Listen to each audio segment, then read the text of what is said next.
અમદાવાદની ઠંડી સાંજ હતી. હોસ્પિટલના વેઇટિંગ એરિયામાં શાંતિ છવાઈ ગઈ હતી. આયાન ખુરશી પર બેઠો હતો, હાથમાં મોબાઈલ, આંખોમાં ચિંતા. રૂમની અંદર હતી સમીરા. એ હંમેશા હસતી, જીવંત અને ઉર્જાથી ભરેલી, પણ છેલ્લા કેટલાક મહિનાથી એ ગંભીર રીતે બીમાર હતી. બંનેએ ઘણીવાર હોસ્પિટલના ચક્કર લગાવ્યા, પણ આશા ક્યારેય છોડી નહોતી. આયાન અને સમીરાની ઓળખ કોલેજમાં થઈ હતી. મિત્રતા પછી પ્રેમ, નાની નાની ખુશીઓ, રસ્તા પર ચા, લાંબી ચાલ, વરસાદમાં ભીંજાવું. બંનેએ ભવિષ્યના સપનાઓ રચ્યા હતા.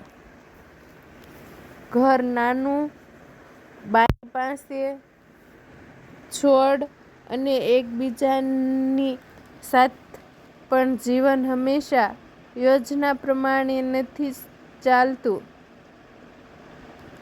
એક દિવસ સમીરાએ અયાનને કહ્યું, "જો ક્યારેક હું તારી બાજુ ન હોઉં તો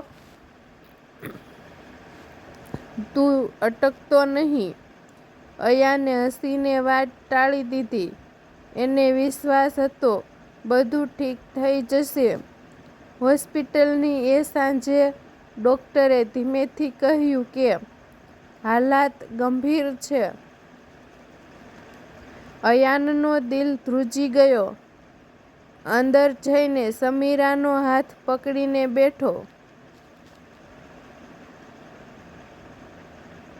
સમીરાએ ધીમેથી આંખ ખોલી.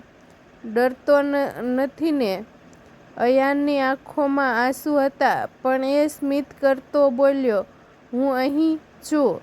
સમીરાએ નબળા અવાજમાં કહ્યું, "તારી સાથેનો દરેક દિવસ પૂરતો હતો." એ શબ્દો પછી રૂમમાં શાંતિ છવાઈ ગઈ.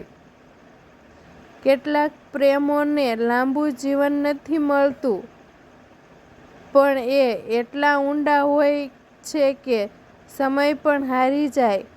મહિનાઓ પછી અયાન એ જ બગીચામાં ગયો જ્યાં બંને બેઠા હતા. હાથમાં ફોન હતો. સમીરાનો છેલ્લો સંદેશ હજુ સુધી ડિલીટ કર્યો નહોતો. "જ્યારે તું આ વાંચતો હશે, હસતો રહેજે, કારણ કે તારી હસીમાં જ હું જીવું છું." અયાનની આંખોમાં આંસુ વહેતા રહ્યા, પણ હોઠ પરનું ધીમું સ્મિત હતું. ક્યારેક પ્રેમ સાથમાં જીવતો નથી, યાદોમાં શ્વાસ લેતો રહે છે.